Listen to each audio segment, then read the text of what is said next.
प्रणाम दोस्तों। आज बहुत दिन के बाद आए हैं।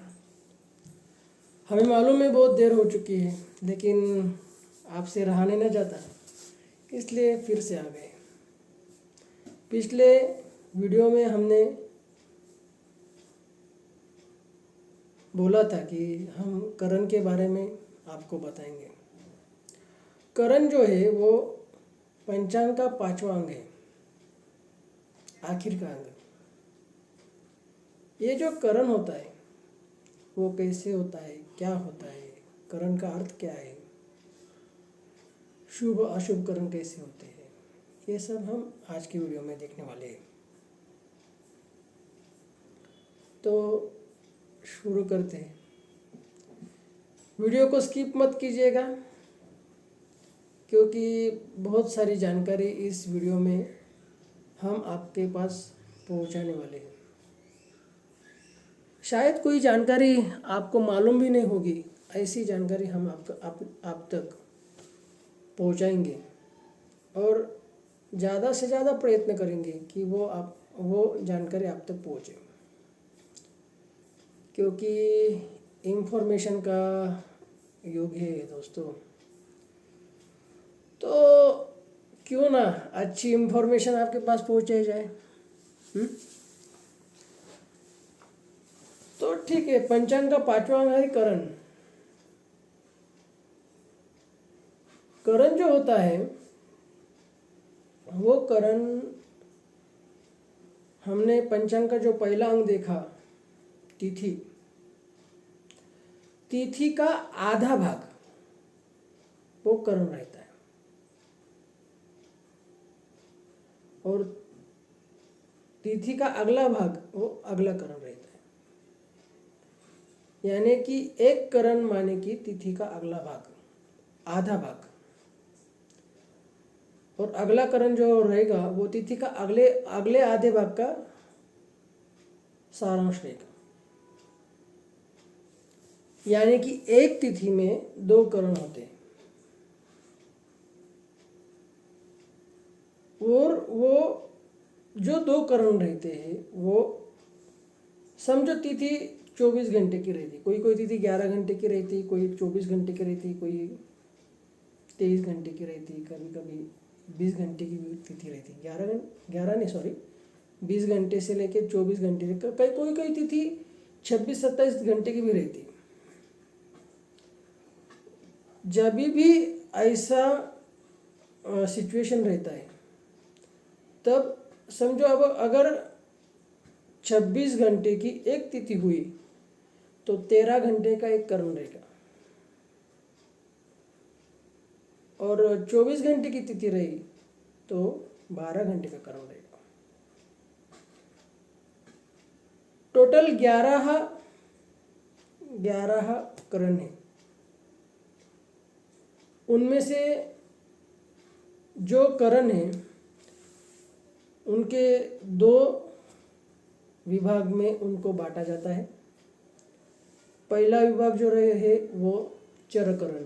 चरण यानी कि जो स्थिर नहीं रहते, जो हमेशा बदलते रहते हैं, उनको चरकरण की संज्ञा दी गई है। और दूसरा जो है वो है स्थिर करण। स्थिर करण जो है वो एक लूनार साइकिल, यानी कि एक जो चंद्रमा की जो सूरज के और पृथ्वी के इर्द गिर्द घूमने की जो गति है, जिसे हम प्रतिपदा से अमावस्या तक गिनते हैं, वो जो गति रहती है उसको एक लूनार साइकिल कहते हैं हम, बराबर है। तो उसके एंड में, यानी कि हमारे पंचांग के चतुर्दशी के से लेकर शुक्ल पक्ष की प्रतिपदा के आधे भाग तक वो स्थिर करण रहेंगे, और बाकी जो है वो सब चरकरण है। टोटल 11 करण है, उनमें से जो 7 करण है वो चर है और 4 करण जो है वो स्थिर करण है। उनका भी जो आने का समय है वो फिक्स है, उसमें कोई बदल नहीं होता। यानी कि अमावस्या के अगले दिन जब किस्तुग्न करण हो जाएगा उसके बाद बहुवी करण आएगा। अच्छा, वो जो करण का क्रम है वो भी आपको बता देता हूँ। बव, बालव, कौलव, तैतिल, गरज, वनिज और विष्टि, ये 7 करण है, ये चर करण है। और बाद में शकुनी, नाग, चतुष्पद और किंस्तुग्न, ये 4 करण रहते हैं, वो स्थिर करण है। चर करण में से जो पहले 6 करण है, बव, बालव, कौलव, तैतिल, गरज, वनिज, ये शुभ करण माने जाते हैं। विष्टिकरण अशुभ माना जाता है, जिसे हम भद्रा भी कहते हैं। रक्षाबंधन के समय इस भद्रा का बहुत बोलबाला हुआ था, आपको मालूम होगा। आपने बहुत सारे ज्योतिषाचार्यों से टीवी पर वगैरह, फेसबुक पर सुना होगा, यूट्यूब पर भी सुना होगा, भद्राकाल में राखी बांधनी चाहिए, नहीं बांधनी चाहिए वगैरह। तो ये भद्राकरण अशुभ रहता है, इसके वजह से भद्रा पे कोई भी शुभ काम नहीं किया जाता। भद्रा को दूसरा नाम कल्याणी भी है और विष्टि, ये 3 नाम भद्राकरण के हैं। इन करणों का जो क्रम है वो डिफाइन किया गया है पंचांग के हिसाब से। शुक्ल प्रतिपदा से जो करण शुरू होंगे वो करण अमावस्या तक वैसे ही क्रम में आएंगे जैसे क्रम में है। पहले बव आएगा, फिर बालव आएगा, फिर कौलव आएगा, फिर तैतिल आएगा, फिर गरज आएगा, फिर वनिज आएगा, फिर विष्टि आएगा। कोई ज्योतिषाचार्य मानते हैं कि भद्रा का जो पहली कुछ घटिया, भद्रा के 4 भाग करनी चाहिए, उसमें से पहले और आखिरी घटिका अशुभ रहती है। कुछ ज्योतिषाचार्य ऐसे मानते हैं कि भद्रा की पहली घटिका ही, पहला भाग ही अशुभ है, बाकी के सब शुभ है। कुछ ज्योतिषाचार्य मानते हैं पिछला भाग अशुभ है, पृच्छा, जिसे पृच्छा कहते हैं, भद्रा की पृच्छा, वो अशुभ है, और मुख का भाग जो रहे यानी कि पहला भाग है वो शुभ है।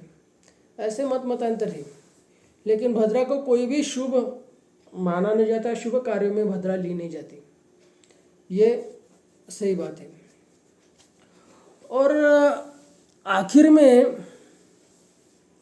चतुर्दशी, वद्य चतुर्दशी यानी कि कृष्ण चतुर्दशी के दिन पहले विष्टि आएगी, फिर शकुनी आएगा, शकुनी का नाम का करण आएगा।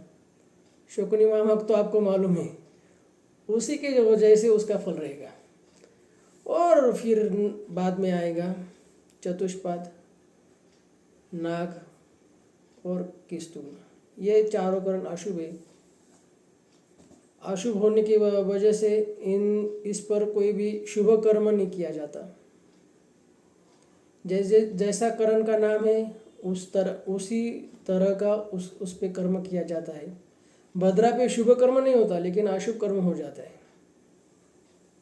क्योंकि शुभ कर्म करने के लिए शुभता होनी जरूरी है, समय में, काल में शुभता होनी जरूरी है, और अशुभ कर्म करने के लिए अशुभता होनी जरूरी है।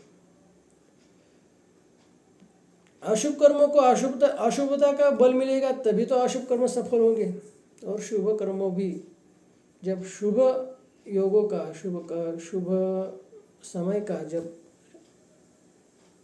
प्रभाव होगा तभी शुभ कर्म सफल होंगे। इसलिए अशुभ जो योग रहते हैं उन पे शुभ कर्म नहीं करना चाहिए। और शुभ जो योग रहते हैं उस पर अशुभ कर्म भी नहीं करना चाहिए, क्योंकि उनका बल उस टाइम काम करता है।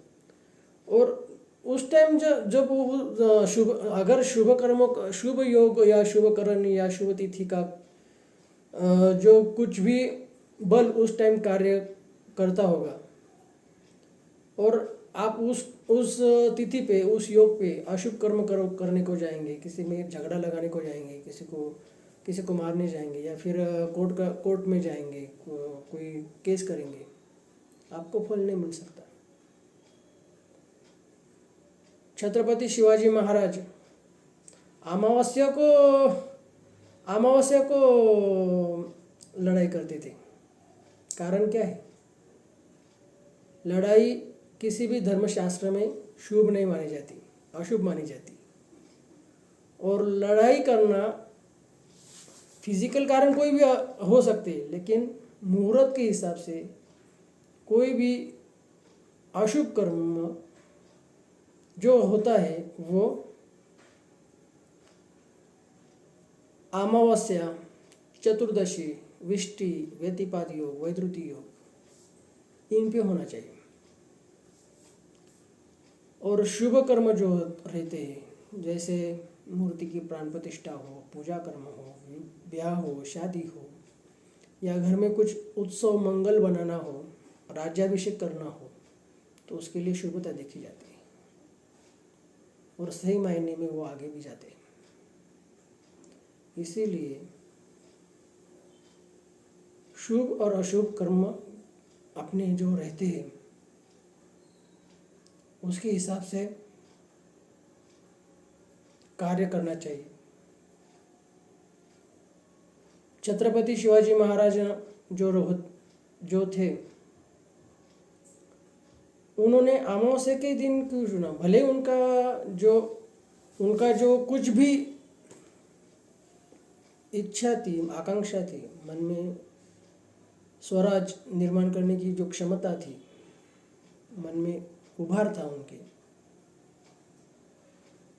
कि हमें हमारा अपना स्वराज्य निर्माण करना है।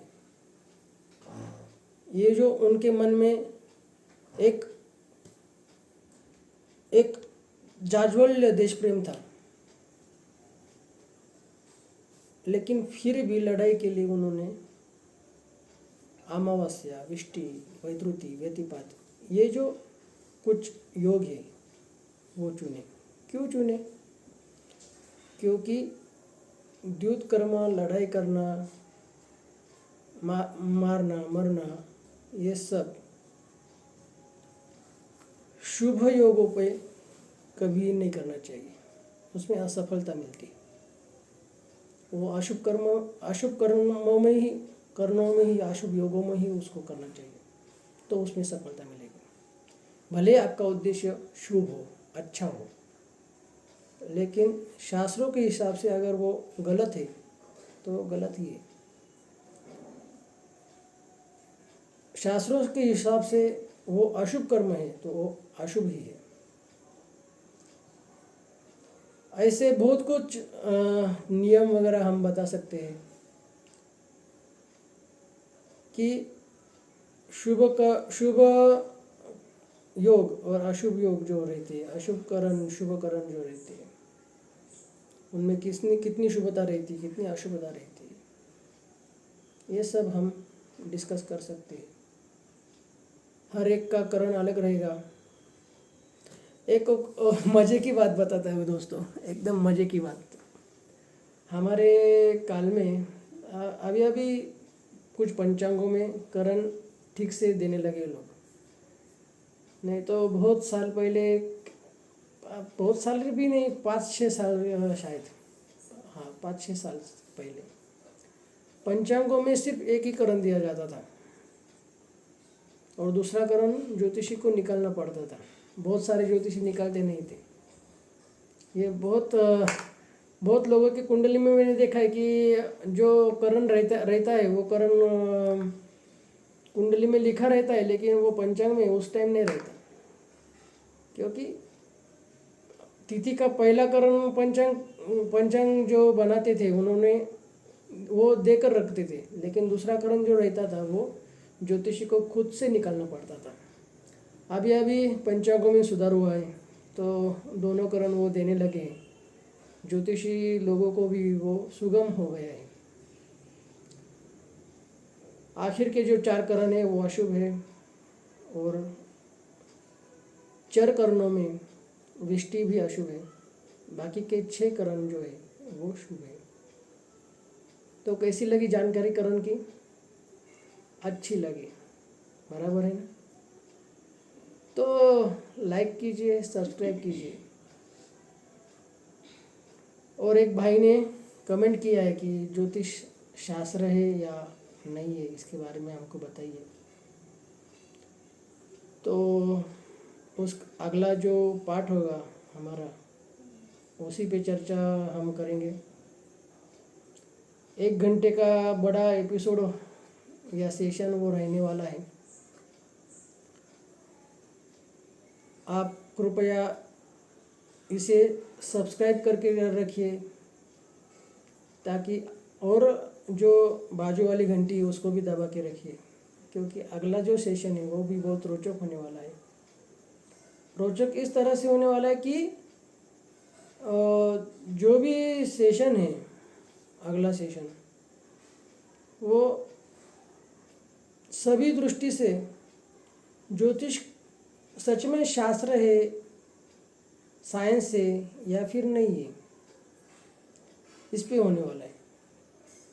उसमें शास्त्रों की परिभाषा क्या होगी, क्या होती है शास्त्रों की परिभाषा, शास्त्रों के प्रकार कितने होते हैं, क्या होते हैं, वो सब डिस्कस हम करने वाले हैं। तो सब्सक्राइब कीजिए, आपका प्यार हमें मिलता रहे, यही आशा करता हूँ। और आज का सेशन यही समाप्त करता हूँ। धन्यवाद।